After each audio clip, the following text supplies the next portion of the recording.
Are you here for something off the shelf, or do you need something forged? Excuse me, Master Zhang. We were wondering if you'd heard of something called a Wonder Core. Of course I have. Sorry, who's asking? My name is Yunjin.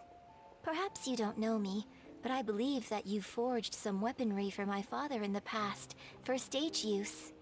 Yunjin? Stage use? Oh, so you must be Miss Yoon. Sorry, my brain's finally caught up. It's not used to doing much beyond bashing a hammer all day. Everyone's heard of you, Miss Yoon, even folks who don't make it to the opera all that often. Like myself. So, you're here to ask about Wonder Cores, huh? As it happens, I do know how to make them. Matter of fact, I made some for Lady Ningguang back when she was building the original Jade Chamber. The types of ore needed to make Wonder Cores are a little hard to come by. Lady Ningguang supplied them herself last time. I don't suppose you've brought any yourselves? No, we were gonna ask you what kinds of ore we need. Sure. Well, you'll need two kinds. Star Splinter Iron and Subrosium. If I remember correctly, Lady Ningguang sourced her Star Splinter Iron from the Mount Tianheng area. They say it resonates with visions. It could take some work, but if you stick with it, you'll find some eventually. As for the Subrosium, though, that's trickier. It's all but unheard of on the market. I'm really not sure. Sorry. What I've heard is that the people around Mount Tianheng have some sort of magic trick that can pinpoint the location of the stuff. Of course, it's probably just hearsay. If you want my advice, start by looking for Star Splinter Iron around Mount Tianheng. And if you run into any locals, ask them a few questions about Subrosium. Mount Tianheng.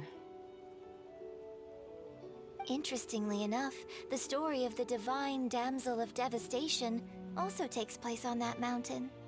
I hear the view there is quite spectacular. A favorite destination of the Adepti, in fact. Perhaps it can give me some inspiration.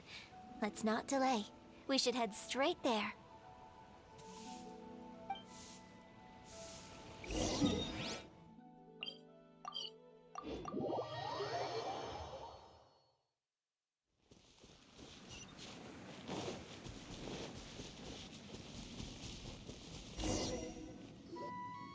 I came to Mount Tianheng once with my father as a child.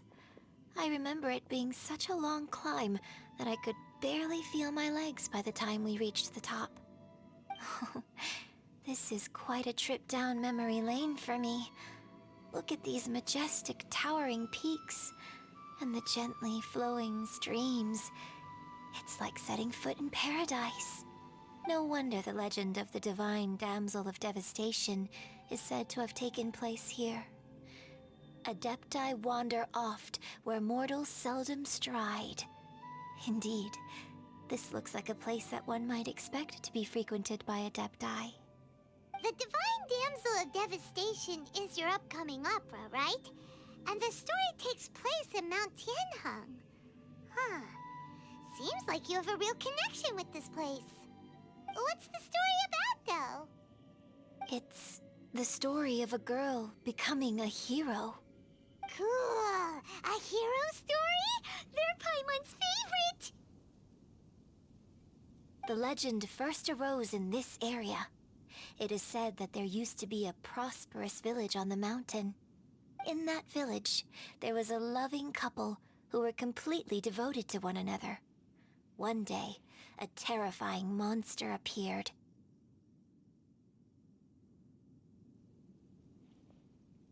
The wife was out collecting herbs and was captured by the monster.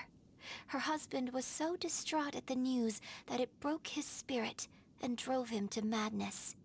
The vile and vicious monster told the villagers, "If you want to live, you must sacrifice a child to me." What a nasty piece of work! Paimon sure hopes this monster gets put in its place! But the monster was so terrible and so strong that all within the village were terrified of it. They had no choice but to give in to the monster's demand. Just while they were discussing whose child would be given over to the monster, a little girl suddenly stood up and came forward. No! Don't do it, little girl! Unbeknownst to anybody else, she was concealing an exorcist's blade. She approached the monster's lair, feigning fear and trepidation. When she finally arrived, she courageously drew her sword and entered into a fierce struggle with the monster, from which she eventually emerged as the victor. Her extraordinary abilities drew the attention of the Adepti, and they took her as one of their own.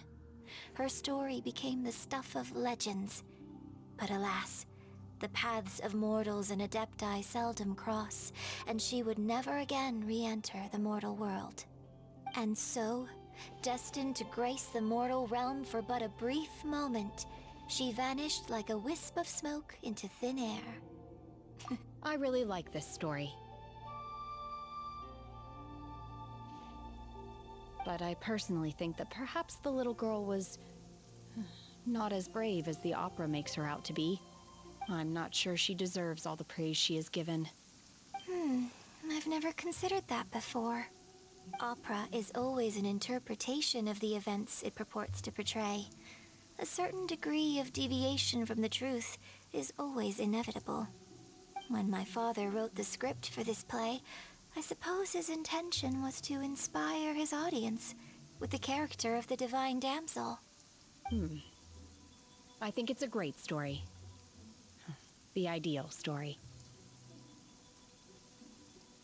Well, it sure inspired Paimon! Let's go get ourselves some Star Splinter Iron! Yeah!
This should be enough Star Splinter Iron. Now we just need to find that Symposium. I think I saw a village on our way here. Master Zhang said we should ask the locals for help. Why don't we try there?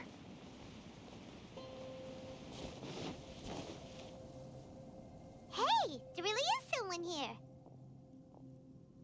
Yunjin, looks like you were right. Excuse us, sir. Can we ask you something? Huh. He didn't seem to catch that. Hello, sir. We were just passing by and wanted to ask if you happen to know anything about Symposium.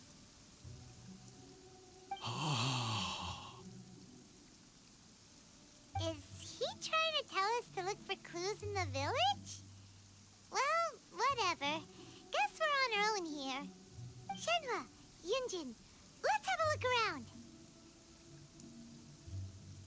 Sorry, you can go ahead without me.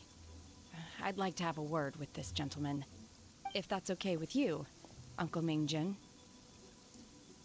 It's... Shenhe. Shenhe. You're alive. The rumors were true. So, all these years? I'm sorry, I don't know how to find Symposium. But I think you can find some information in the village. This place is deserted now. No one ever comes here. So you can rummage around all you want. Huh? You know this guy, Shenhua?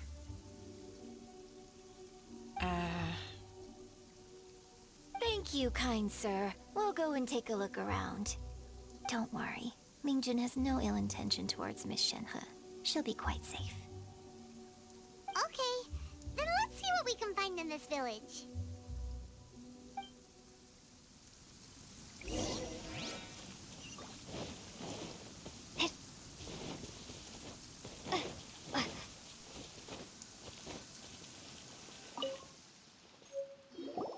Huh.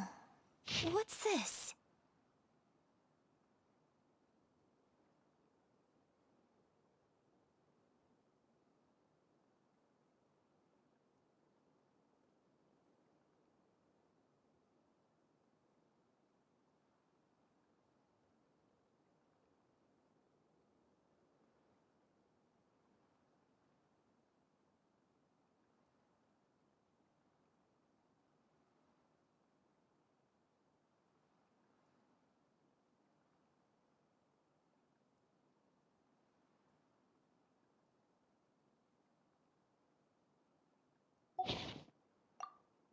So, Shenhe is the divine damsel?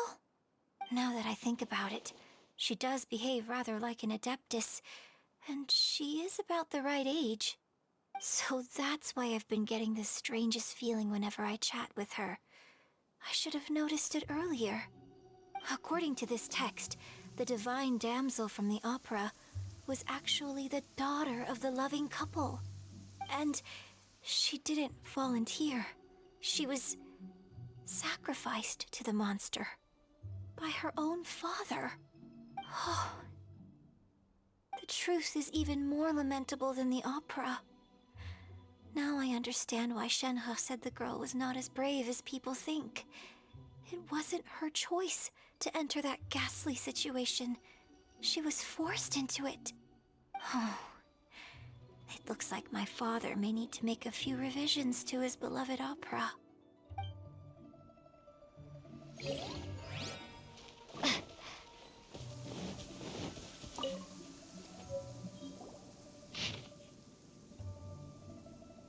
So it seems that Shenhe's father thought he was summoning a benevolent deity using a magic incantation. But in fact, he summoned an evil god's remains, which took the form of a monster.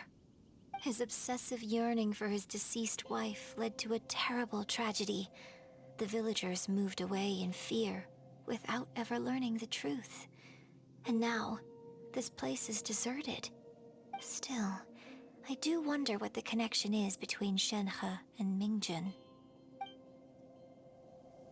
We've looked everywhere, but still no mention of Subrosium. Let's have a look over there.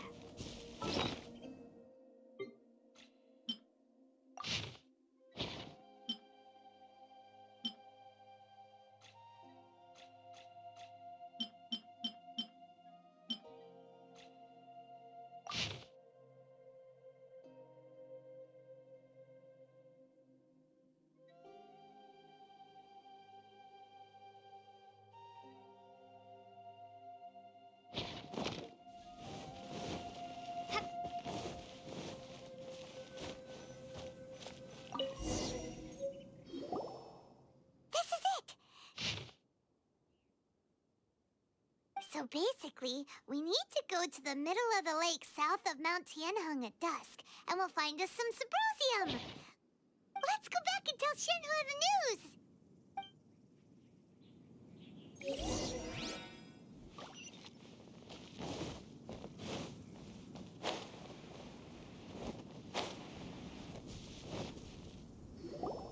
One year when I was back visiting, I heard a story about a white-haired adeptus from a merchant passing by. I never imagined it was you. I was a very close friend of your father's. I could have stopped him from performing the summoning ritual. I had plenty of chances, but I couldn't bring myself to stand up to him. I just let things happen, let it all escalate. Well, we all know how that story ended. I bring flowers back here every year. And each time I wish I had a chance to apologize to you.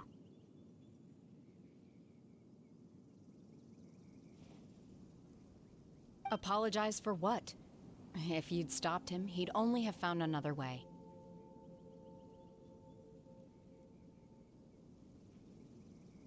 There is nothing he wouldn't have done for his true love. Nothing.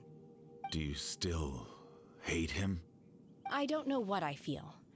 I'm told my fate is to bear the curse of calamity, so my master bound my soul with red ropes to curb my aggression. But it also dampened my emotions, making me dispassionate, like the Adepti. So if you ask me how I feel about the past, if I hate my father or not, the truth is, I feel nothing at all. It must have been so tough for you all these years. Shenhe, we're back! Oh, then I will leave you all in peace. Shenhe, it brings me some solace knowing that you are okay. I'll tell you more about the old times next time we meet. Thanks, mister. We found some info in the end.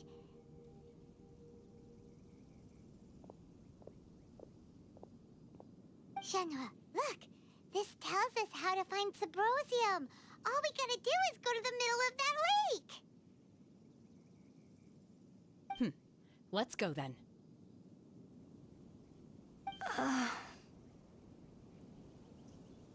Miss Shenhe, there's something I'd like to talk to you about.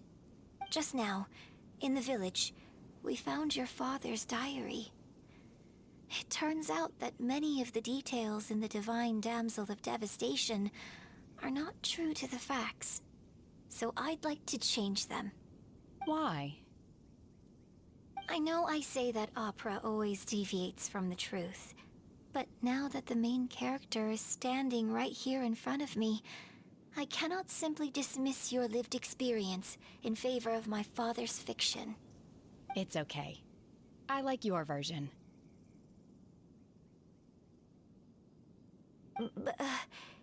Huh?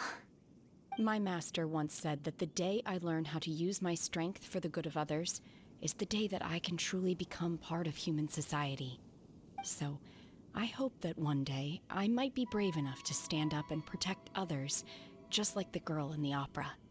But I've never thought this way before, and I wonder whether I will continue to think in this way. Don't worry. I believe you will. In fact, I think maybe you've already started to become the person you aspire to be. You just haven't had the opportunity to see it for yourself yet.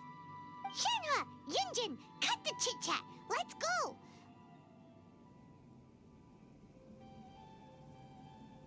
We can't let someone else beat us to it!